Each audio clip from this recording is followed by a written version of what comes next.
and Managing Director at Chief Disruptor. Thank you for joining us for this Chief Disruptor Forum, the latest in our series of lively, insightful and interactive virtual sessions that have been designed to connect industry leaders, practitioners and thought leaders, tackling the very latest need to know disruptive trends and adoptive strategies, use cases and tools. Today, we're going to be talking about harnessing a disruptive mindset for maximum business impact, a really key component of any organization and indeed any key individual within that organization. For those of you who perhaps are joining us for the first time, welcome. Chief Disruptor is the community for disruptive business and technology leaders. Our purpose is to cut through the hype and enable our members to leverage these disruptive trends and technologies through our member-led insight reports, content, and community activities. If you're not already a member, please scan the QR code on the screen, and we'd love to welcome you on board. Today, we're joined by Jemma, who's the AVP at LexisNexis Solutions UK, and Saloni, who's the Strategic Transformational Director for a number of organisations and Women in Tech Mentor, and formerly the Barclays Head of Group Cloud Governance and Platforms Portfolio. We'll be discussing what it means to have a disruptive mindset and how to harness this for maximum business impact. This session is all about interactivity, so I encourage you to ask as many questions as you would like, and indeed to get involved with the community after this forum. Before we begin this session, please scan the QR code to submit any answers that you may have to our next poll for the Chief Disruptors Insights, our monthly newsletter. This is packed with member insights and takeaways, as well as thought leadership pieces. We'll be looking at why do you struggle to get ROI from technology. Once we get started, we'll also share the poll in the chat, so please select one of the answers. And to highlight, your answer will be anonymous. So I'd like to welcome Jemma and Saloni this afternoon to our forum. Thank you very much for joining us. By way of introduction, please could you share a brief introduction to yourself and your role and roles to date? May I come to you first, Jemma? Yeah, of course. Thanks for having me, Emma. So I'm Jemma Ashley. I'm the AVP of Strategy for LexisNexis Risk Solutions. They are a part of a large global group called RELX. I'm responsible for the strategy and the growth of the business, which is really, really fun and exciting because I get to make sure that we have a really compelling vision, get the whole team on board, and hopefully, disrupt the insurance sector, more broadly. Prior to that, I was the commercial director at AVP, responsible for their broker business. Thank you so much. And I know you've kindly spoken to a number of our events for and attended, so thank you very much indeed. Lovely to have you with us today. Over to you, Saloni. Thank you. Hi, thanks everyone. Really excited to be here today. Saloni Kataria, Strategic Transformation Director and Women in Tech Mentor. Also formerly Barclays, where I was Head of Group Cloud Governance and the Cloud Platforms Portfolio, as Emma's already pointed out. But what does that long title actually mean? I ran the deployment of multi-cloud services across the bank and also looked after risk, regulatory, compliance and audit activity for the group for cloud activity as it was being implemented over a 4-year period at the bank. Thank you so much. So a huge role there as well. Thank you very much indeed for joining us. As the community for disruptive business and technology leaders, we're very excited to get into a subject that's pretty close to our hearts at Chief Disruptor. It's something seen by many as the secret weapon in the battle for competitive advantage in uncertain times, and that is the disruptive mindset. Before we get into the disruptive mindset, let's kick off things with a look at what we mean by a disruption. Disruption in a general sense can be interpreted in a number of ways. For example, some might define it as a disturbance that interrupts an activity. But what we're talking about today is closer to the thinking developed by Clayton Christensen in the 1990s, which refers to the concept of disruptive innovation, a radical change to an existing industry or market due to technological innovation. And we've all seen many of those over the years. So I'd love to come to you, Saloni, first and ask you how you've defined the term disruption. Thanks. I think for me, it really is about being embracing of change. I think in the society and the industries that we have today, it is rapid, it is fast-paced, and often embracing that change allows significant impacts both positive and sometimes negative to businesses. But the mindset for disruption for me is all about risk taking and ensuring that whilst you're embracing that change, that you're able to take risks safely, where they are appropriately calculated. In some industries, that isn't always possible. But also when you're looking at how actually risks then can materialize when you are being disruptive, and how do those get handled. So I think there's quite, a myriad, which we'll come on to in the discussion. But for me, it's really about embracing the change and taking risks. Thank you so much. And Jemma, you've worked across a number of industries, seen lots of disruption. We've obviously had everything from COVID through to supply chain concerns, economic concerns, and so on. What does that definition look like for you? For me, it's really about delivering exceptional value for businesses and customers. The two go hand in hand, and the best way to do that is really, really simple. You've got to look beyond your industry norms. You've got to look outside of what it is that insurance already do, or healthcare already does. It doesn't matter what the industry is. You've got to think beyond it. Thank you very much indeed. So let's start by looking at the disruptive organisation. Every year in our Disruptive Transport, we ask members to evaluate their organisation's approach to change using the descriptors disruptor, proactive defender, and reactive defender. For that means to ask disruptors an organisation that sets trends and breaks the mould, a proactive defender where the organisation is proactively responding to disruption, and the reactive defender where the organisation is reactively responding to disruption. Jemma, looking at these disruptions, where would you place the organisations you've worked for or have been working with recently? And how has that experience translated into your personal ability to disrupt or the effectiveness of the organisation overall? Long question. Yeah, it could be a long answer. So insurance historically hasn't been particularly disruptive or innovative. It's built on a long history of driving data, and that gets improved and refined over time. I think we are seeing some disruption in terms of more digital capabilities in at the start of the journey. That's now starting to filter down into the claims side of things. I think there's still a long way to go. We've recently had some interesting regulation. Saloni will also know all about this, Consumer Duty, which came into force in July last year. Now, that is really interesting piece of legislation because it forces financial services and insurance to really focus on the value for customers, and proving value for customers, and that involves a massive shift internally, I think. So I think there's still a long way to go, and I think the environment is right where there's going to be a lot more to come. Thank you. And I think it's interesting you use the word force there, which I think so often we are forced into something, are we? Whether it was COVID, whether it is dramatic changes in policy, or whether it's changes in politics, etc. All of those can have that impact, whether we like it or not, whether we're ready for it or not. And what do you think you can do if you have a disruptive mindset? If anyone listening today has got a disruptive mindset, but you or their organization is a reactive defender, how do you get past that? How do you embrace it? Yeah, really good question. So I think the first thing to recognize is this is totally normal. I've experienced this several times. I'd be surprised if someone hadn't experienced it at some point. So if you do have that mindset, be proud of it. First of all, that's where the change really comes from, people like you. So be proud of it, be brave, in sharing your views. Make sure that you continue to lead in that space. So leadership for me, it's really important that we all acknowledge that leadership is not something for senior people. It's not something for directors or more senior people. Everybody can lead on a local or more strategic level.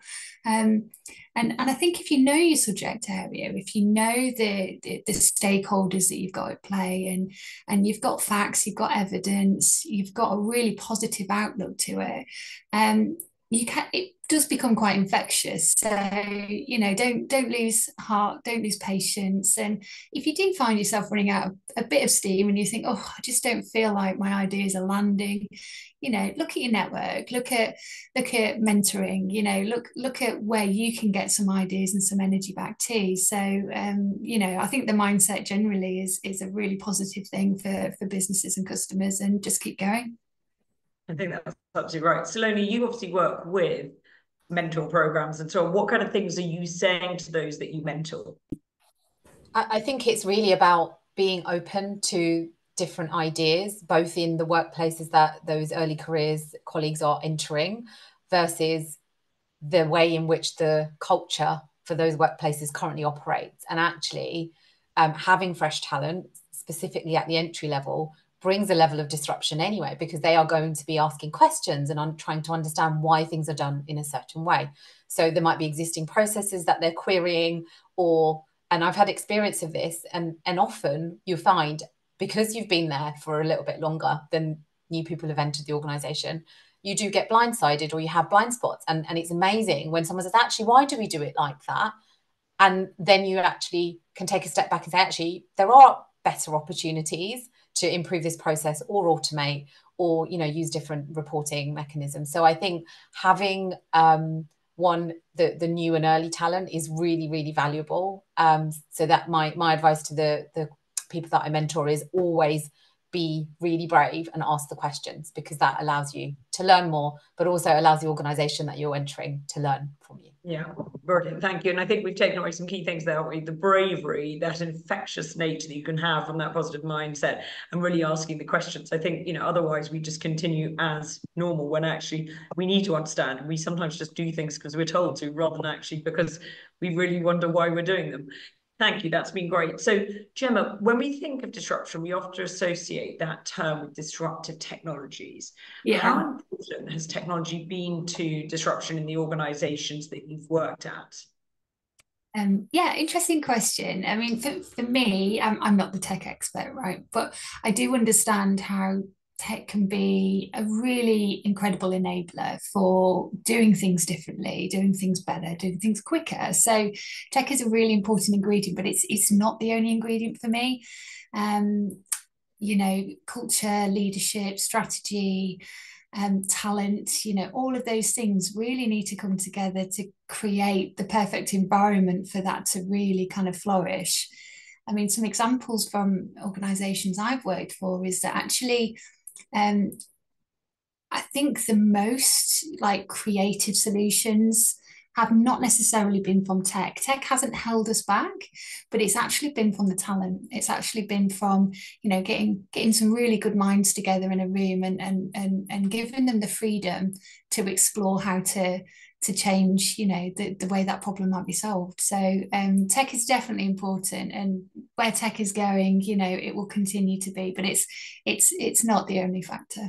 Yeah, and it's so pervasive now, isn't it? It comes thick and fast. But actually, I think some of those basics, such as the people, the processes, the information that needs to come out, the data, and so on, we've still got to get right, and we still need to nurture in the right way. So can I come to you because of your most recent role that you've had, looking at sort of platforms, portfolios, technologies, governance? There's a lot in that needs to be considered, that goes alongside culture, the people, leadership, and so on. How important has that technology been to disruption? I think for the organisation I was in, it was key. It did drive some very rapid change in the way that the organisation delivered its services to banking customers, but also the way in which we work. So, for example, really simple, the deployment of Microsoft Teams increased productivity significantly when that occurred, because when then Copilot came along with Microsoft Teams as a second phase, your meetings are transcribed, you're getting better updates, you've been on holiday, you've got a summary. So, all of those great tools do have a huge impact just from a workplace productivity perspective.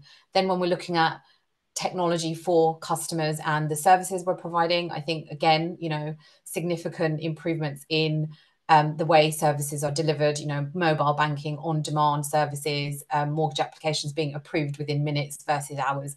All those things are enabled by technology. But Gemma's point was really key, that it was the people and the culture that sat behind those technologies being implemented to make them successful. So I think it's a really valid point. Yeah. Thank you very much indeed. A very difficult measurement, isn't it, to get all of it working together, to get that formula right. In our 2024 May Insights with Impact poll, we set out to uncover what it is to set what sets visionary disruptors apart from the crowd, and which leadership characteristics are synonymous with a disruptive mindset. Perhaps more importantly, we wanted to know how these characteristics translate into leadership behaviours that can possibly impact business success. The options in this poll were challenging the status quo, risk-taking, embracing change, and prioritising innovation. Some of those things we've talked a little bit about so far, but I think it'd be great just to sort of really deep dive into those. So that challenging the status quo, risk-taking, embracing change, and prioritising innovation. Which of these characteristics would you have chosen and why? And were we missing anything? So Jemma, if I can come to you, which of these characteristics would you have chosen and why? I think they all have their place, and there's a context here that matters about your industry and all of those things. But the standout for me has got to be risk taking, and it's all within reason, of course. But yeah, the thing is to be a disruptor, to step outside of the industry norms involves taking chances, and you cannot, you can't just keep doing the same things and expect different results. So you've got to take risks. And, in life, we learn so much more from failure than we do from success. So big fan of taking risks within reason. Thank you very much indeed. Saloni, of those four that we mentioned, that challenging the status quo, risk-taking, embracing change, and prioritising innovation, which of the characteristics would you have chosen and why? I think for me, challenging the status quo comes top, because I think without having those questions, probes, gently, sometimes more forthright, it's very difficult in larger organisations to make change. And I could probably just give an example of that. We had a number of engagements with our customers around the services being delivered for cloud, and they were all done on a monthly basis on a report offline, lovely, pretty document, but no discussion was had post. And actually, one of the things I queried and implemented was a monthly engagement forum where the trends for the updates for the activity being delivered by technology and how that was being received was discussed. Equally, giving the business areas airtime as to some of their gripes, as you'd like to call them, and they felt heard.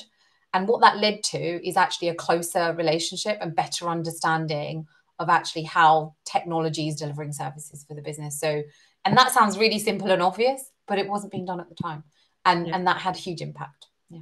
Very interesting. Thank you very much indeed. And certainly, having spoken to members over the last 19 years, it is, putting yourself out there, it can be incredibly tricky, set that real sense of bravery, but also we can be so used to the structure that we're already in, the people that are there, how they've gained their stripes and so on, that we're more nervous about doing it. Do you think that from those four options, there were any missing? What else could we have had in there in terms of those characteristics? Jemma, to you. I think there's something here about being visionary. I think, when you look at Tesla, any of these, really incredible businesses, there's such a compelling vision, isn't there? There's something about being a visionary. Thank you so much, Saloni. For you, particularly, you've got that breadth from women in tech all the way through to the different industries you've been. Anything you feel that should be in there? I think, and I'll mention it a bit later as well, it's thinking about diversity in disruption. When you're considering that large vision and how that's going to get delivered, ensuring that there are diverse perspectives, not just male and female views, but from people from different backgrounds, because that type of disruption with that in mind creates an even bigger impact than the kind of one that has no diversity in thought. Thank you very much indeed. And I think sometimes what can get forgotten is actually where were the customers in that discussion? A lot internally, but have we actually remembered who we're serving or who we're producing goods and services for. Thank you so much. So the top response in that poll back in May was challenging the status quo. This is arguably one of the most difficult leadership leadership characteristics to master, as established norms are often very deeply ingrained, and it's human nature for people to feel safe with what they know. And often, depending on you are in your tenure and how much longer you are planning to be working, is it easier just to go with what you've already got? So how have you challenged the status quo in your organisations? I know you've given a few examples there, but maybe some others that come to mind. What sorts of response did you meet with? Over to you, please. That me, sorry, or is that Saloni? Please, Jemma, go for it. Yeah, so it's really tricky, isn't it? I mean, you can understand how these things happen and how it ends up that way, but ultimately, you know, there's a lot of examples, and there's no one way of solving this, and I'm just not sure that I'm not sure I have a really good example of this, actually, which is not too sensitive to share. But I really hear your question, and I think it's a really difficult one to answer. Oh, thank you, Jemma, very much indeed. Saloni, over to you. Sort of some of those thoughts. How do you challenge the status quo in organisations? You kindly mentioned something already, but sort of the sort of responses that you meet with. Yeah, I think one particular area is just hiring. You know, many companies 2 years ago went through a significant period of hiring with COVID, and the huge digitalization of services. You know, everyone needed technology, engineering, architecture, etc. Talent. And one of the things that I had experience of previously was trying to deliver goods and services with an existing group of people who actually didn't represent the types of services we were trying to deliver for our customer base. And bear with me because it's a slightly long example, but what I ultimately ended up doing was challenging our hiring practices for that bulk of staff that we needed to onboard, because we were not seeing the diverse slate of candidates. And we almost turned the hiring process on its head and said, actually, we're going to revamp the job descriptions. We're going to make them less specific, that you must have X number of skills, X number of years, you know, because that puts people off automatically. So we looked at what the job description even said, even the introduction, like the first 100 words. We looked at our talent partners and trying to understand, actually, are they the right partners for what we're trying to achieve? We also then had some really clear training for hiring managers, because the training was so critical, because it's often we hire in our own shadow, and it's really important that people understand that there are diverse members of talent that are not, they might not look like you, they may not come from the same school or background as you, and actually they can add a lot of value. And we did some very specific training for hiring managers on how they become more open to hiring differently. And all of this did result in a significant impact over 9 months, 9% increase in talent for diverse candidates, which I think, you know, was a great achievement. But all of that was done with the support of management, because they were really behind getting that done.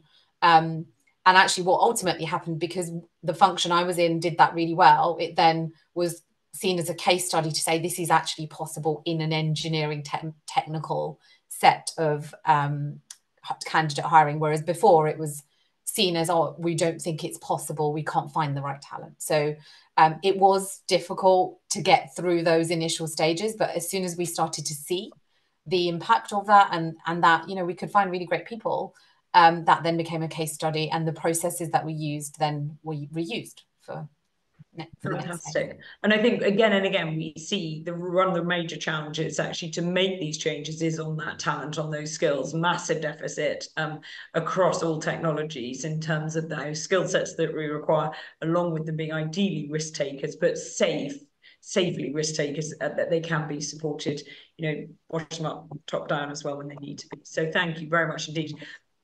What I'd like to do as well is just really focus now in on that business impact of disruption.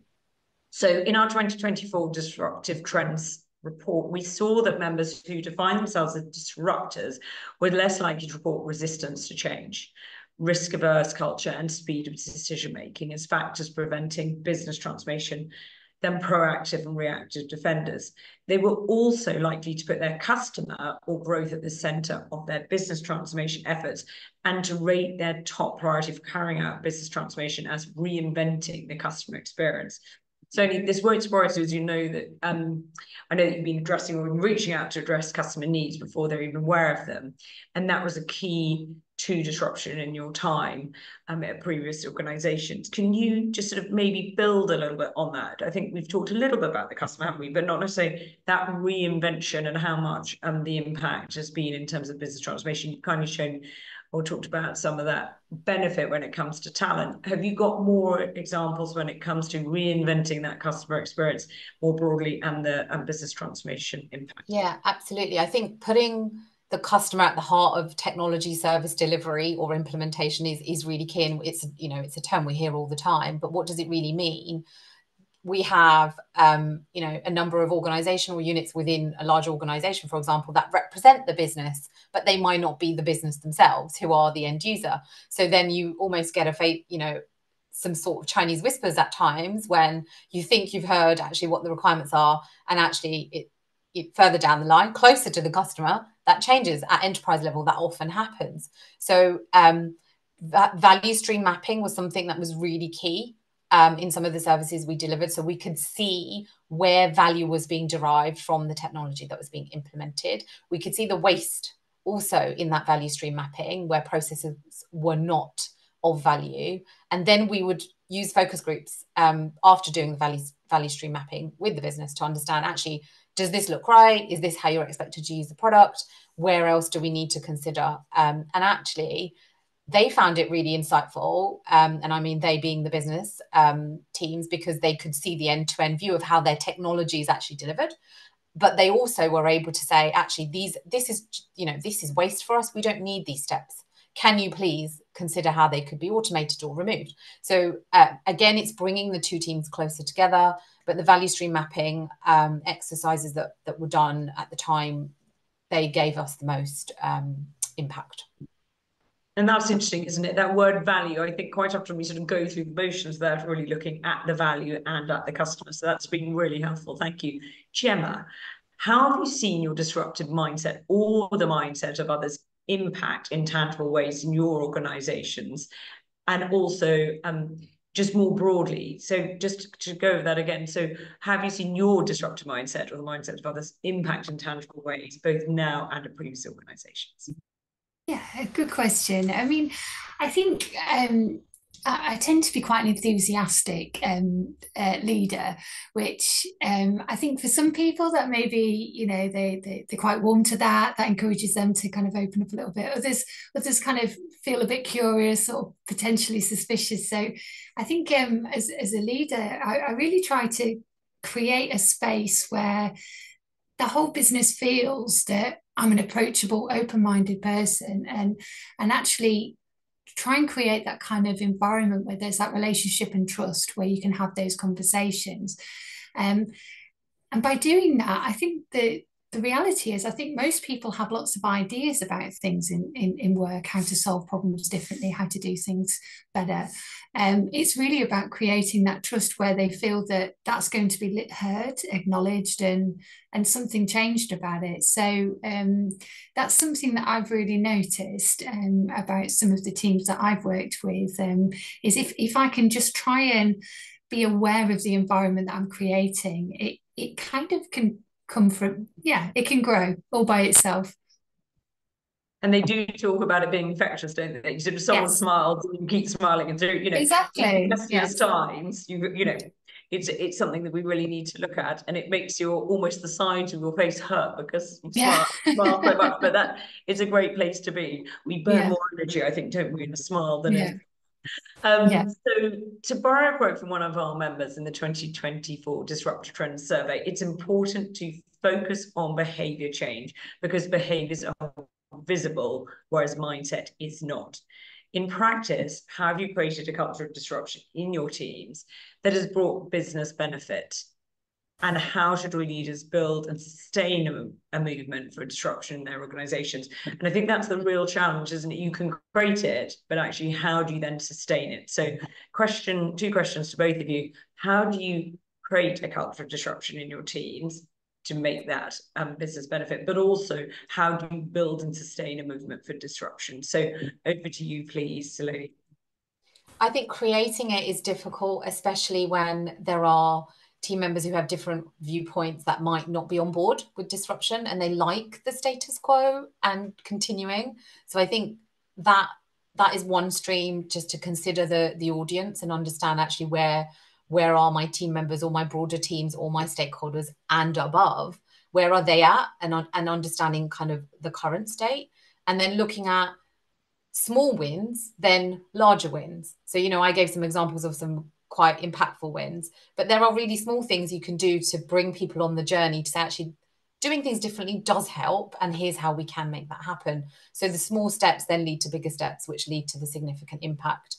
And I think also sustaining that, it does require a lot of effort. And I think with businesses transforming as quickly as they are, having that as a continuous thing that you focus the teams on is really important. So it could be as simple as, let's understand everyone's perspectives on this particular topic in a meeting. Let's ensure we give people space to challenge safely without, if we don't agree with the viewpoint, doesn't mean that necessarily it's wrong. So, safe place to discuss, I think is really important. So, and then role modeling all those behaviors on a regular basis, I think is key. So I think all of those things can then lead to a more sustaining, disruptive culture, but they very much require significant effort from leaders and then those who are line managers as well for those teams.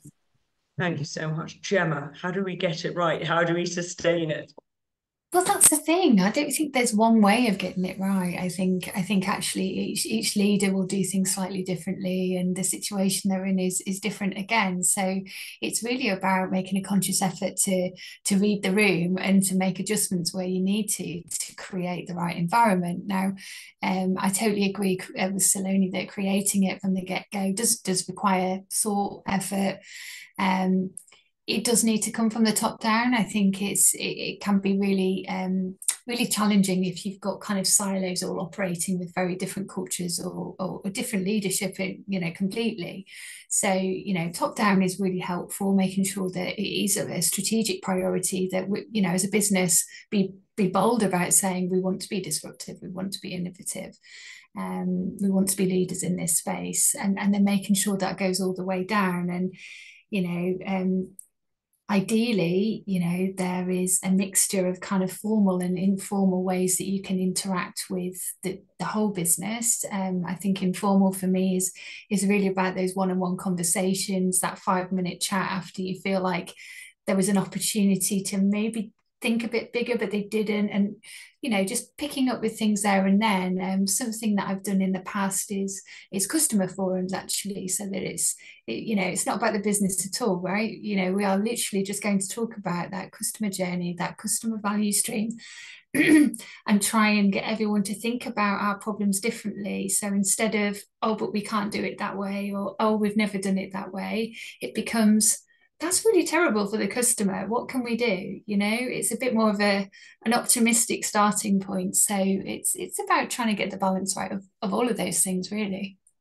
Yeah, and I think we have that extra challenge, don't we, now, of pre-COVID, a lot of us were in the office 5 days a week. We now are in an environment where it's much more hybrid. Let's say it's 2 to 3 days a week, maybe even 4, but a real sense of how do you then keep everyone up to date? How do you keep them engaged? How do you read body language when it's on a virtual screen? All of that is tricky. But then as you develop further, are your teams actually all in the same country or region or anything else to actually try and get everyone together? So there's so many different things in there, aren't there?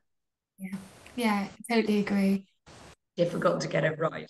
And I think, as we've talked about, every leader is different, but also in addition to that, all of those employees, we might have 600 that you're looking after, are also going through their own challenges outside work that they're trying not to bring into work, but, life happens, and therefore, sometimes it can be really, really tricky to get all of that right.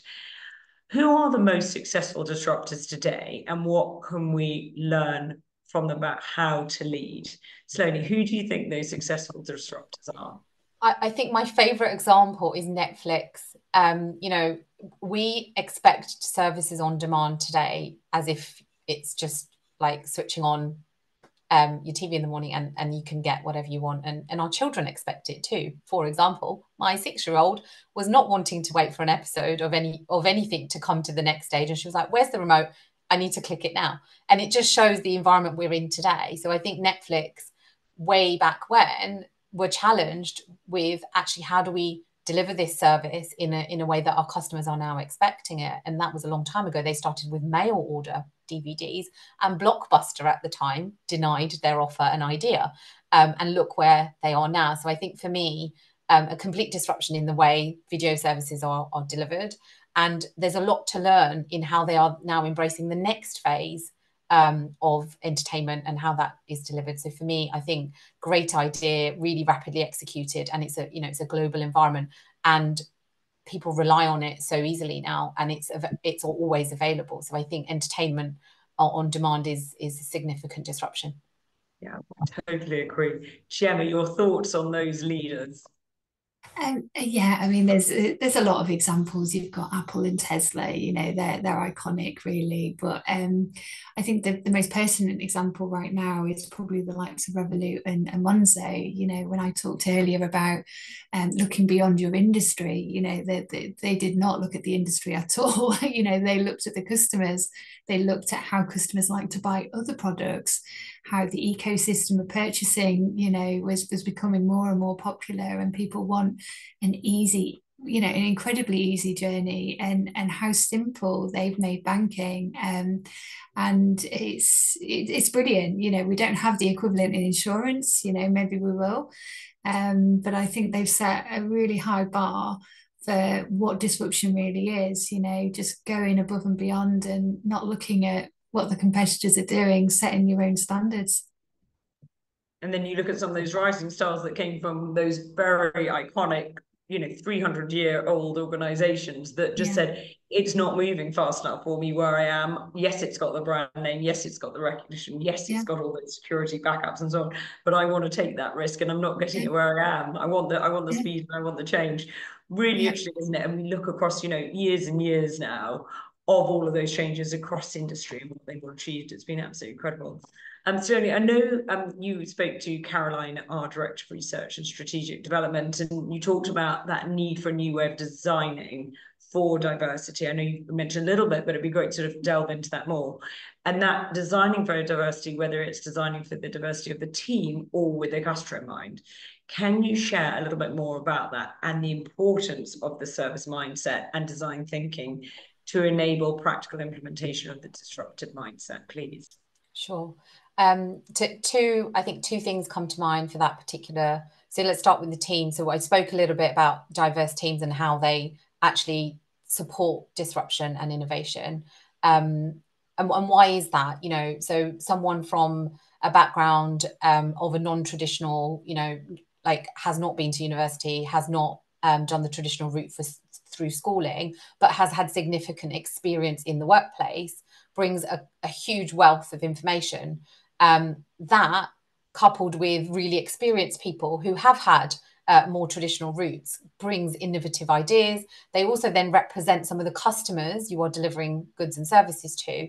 And then the customer end of the disruption and the diversity of thinking is actually really being clear about who is using your service, but also why they are using the services, and then having the appropriate knowledge. Jemma mentioned focus groups and understanding what people are doing with the products and services, I think is really important. But if you're only going to focus groups in one particular part of the country or one particular country within the country location, you're not going to get the diverse view. So I think being really mindful of the different intersections of diversity in creating disruption, because disruption naturally brings companies forwards, creates impact. But if I give you an example, you know, AI and ChatGPT and other products, they are still very much built on language models and data that are delivered through existing structures with who often have teams that are not diverse. So I will give you a little example. So last night, as I was preparing for this call, I asked ChatGPT to please provide me an image of a Fortune 500 CEO. What did ChatGPT return to me? A male CEO of Caucasian origin in a big city office wearing a suit. So I asked ChatGPT, why is it not a woman of a different background? And ChatGPT said, very good point.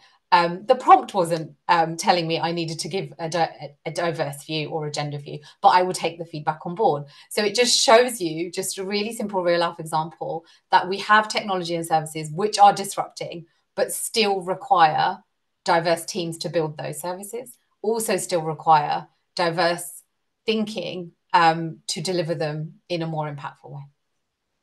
Yeah, absolutely. And I think we all need to take everything that we're seeing so far with ChatGPT and also all of those generative AI opportunities with a pinch of salt and with some real detail and thought, because that hype, as we're seeing, is starting to turn in some cases into disillusionment already. Coming to you, Jemma, can you share a little bit about that diversity with the team and with the customer in mind, and also the importance of that service mindset, design thinking, to enable those practical implementations of this disruptive mindset? Yeah, I mean, listen, diversity from my perspective is being a female in business. Now, for me, you know, when I started out of university and the insurance industry was very white and male, there are more and more females. You know, things are shifting, things are changing, but the key for me is the real world is diverse, and that's what we like about it, right? You know, people come from different backgrounds and can still build success from a penny and become a multimillionaire, or, you know, there's so many different stories, and that's wonderful. But what we have found in business in particular is that the business doesn't represent the real world, and we're trying to solve real world problems, customer problems. And you know, I think Saloni will probably explain this much better than I can, but ultimately, you know, we need that diversity within the business to actually build better for our customers. And those different perspectives, those different talents that men and women might have. I'm overgeneralizing. It's not always black and white, but you know, bringing all of those different talents and expertise together can only better represent the real world. I'm oversimplifying it, but it can only be a good thing. I agree. Thank you very much indeed. So I think we've covered a huge amount so far. I think some really important points, everything from obviously leadership through to culture, through to diversity, technology, you know, so many types of disruption that we've all experienced along the way. Be good just to really sort of have a look at what you feel those sort of tips and tricks, if you like, are for members to be able to take away from this session. If you were able to either speak to your younger self or to speak to a group, what would it be that you would say to ensure that they can harness a disruptive mindset and ultimately it can cause business impact and benefit? So either it's your younger self or indeed to a team, what do you feel the tips and tricks are? What should they stand true to? I'll come to you, Saloni, first. I think for me, it's that incremental change to show that disruption does create lasting value, where there might be teams or leaders that are not naturally on board is really important. The challenging the status quo I mentioned at the start, I think that's really important. Being brave as well in putting the hand up and saying, actually, I don't think this is the only way we can look at this, is my second takeaway. And I think, you know, that requires a certain type of leader, but you've got to be clear and articulate in why you're trying to sell a different viewpoint, and sometimes be accepting of the fact that might not always be the right time for that particular change to happen, but not be disheartened by it and continuing to challenge. Absolutely. Jemma. Yeah, so I think this is really about backing yourself. I think this is about having some confidence and belief in the way you like to do things. You know, having a disruptive mindset is only a good thing. However, it is your responsibility to not undermine yourself, not second guess yourself, and to try and find the right ways to bring some of those ideas to life. You know, not all of your ideas are going to be right. That's fine. That's okay. It's really about trying to, particularly I'm thinking about my younger self, backing myself and having the confidence to embrace who I am and how I like to do things, which is differently. But it's also, use some of the experience around you to start testing different styles and how to influence people. Boundless puppy enthusiasm will only get you so far with some people. You're going to need to start thinking a bit more strategically about it. Thank you so much. And then we look at all the challenges that our younger chief disruptors are going through, those that have been through COVID, went through GCSEs, A-levels and so on, coming through all of that. How do we ensure that we support them when they've been challenged in their environment as we bring that next group of talent and skills into the workplace? How do we make them feel safe, brave? How do we trust? How do we ensure we get to that place as well? So I think we've got a lot ahead of us, but I think we've covered a lot, haven't we? From enthusiasm through to curiosity, through to challenging the norm. A huge amount that we need to support others on, but also to, as you say, not to really sort of question ourselves too much, always be aware of what we're doing, but ultimately to show that bravery. So huge amount that we've covered today. Thank you very much indeed. Coming back just to that next poll, Chief Disruptor Insights, so that comes out in our monthly newsletter. Please do, both with the why do you struggle to get ROI from technology, and indeed our forthcoming polls, do give us your thoughts on those. Those will really help us to form what we do moving forward. So please do complete that. As I've said before, that is one answer and that is anonymous. So please do keep giving us your thoughts on the poll. Please do keep looking into the insights, giving us your thoughts there about how we evolve. This brings us to the end of our second Chief Disruptor Forum. We hope you found this webinar useful and informative. Thank you, Saloni, and indeed to Jemma, hugely, for being fantastic panelists today, sharing some really important insights, some key takeaways, things that we as members can go in action immediately in our organizations, and that real sense of bravery, and also to chip away sometimes at the status quo and actually see those improvements that we can then scale. But really, really fabulous to have you. Thank you very much indeed. If you aren't already a member and you've enjoyed this session, please do get in touch with us about how to become a member of the community. We'd love you to join us with all of the diversity that we have from different remits, organizations, size of organizations, geographies, and much, much more. So we'd love you to be part of that. I'd encourage you to explore our next virtual and in-person activities.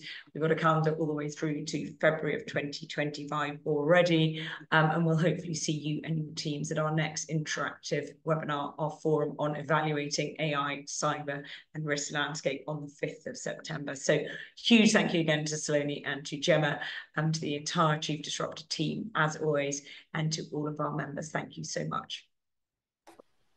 Thank you. Thank you. Thank you.